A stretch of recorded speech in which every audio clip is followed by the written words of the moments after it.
દેશમાં સ્વતંત્ર અને નિષ્પક્ષ ચૂંટણી કરવા માટે ચૂંટણી પંચ કેટલાક નિયમો બનાવે છે. તેને આચારસંહિતા કહેવામાં આવે છે. ઇંગ્લિશમાં તેને કોડ ઓફ કન્ડક્ટ કહેવામાં આવે છે.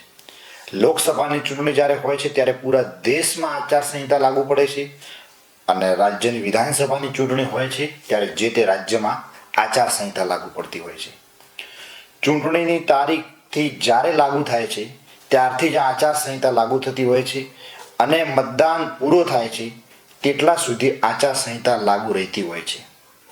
લોકસભા અને વિધાનસભાની ચૂંટણી દરમિયાન બધા જ નેતાઓ, સરકાર અને પાર્ટીઓને આ આચારસંહિતા લાગુ કરવાની હોય છે.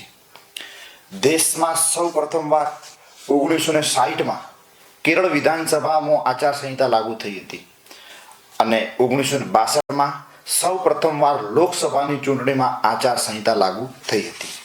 મતદાન મથકથી 100 મીટરથી ઓછું અંતરમાં જે તે ઉમેદવાર પ્રચાર કરી શકતો નથી. તેની સાથે જ કેન્દ્ર સરકાર અને રાજ્ય સરકારની કોઈ નવી યોજનાની જાહેરાત થતી નથી.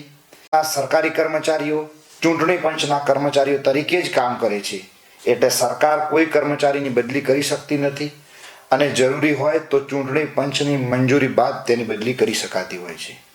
તેની સાથે જ સરકારી ગાડી, સરકારી મશીનરી, સરકારી વિમાન, સરકારી પરિવહન ટ્રાન્સફોર્મેશન અને સરકારી જગ્યા અથવા એવો કોઈ બંગલો એ ચૂંટણી પ્રચાર માટે ઉપયોગ કરી શકાતો નથી.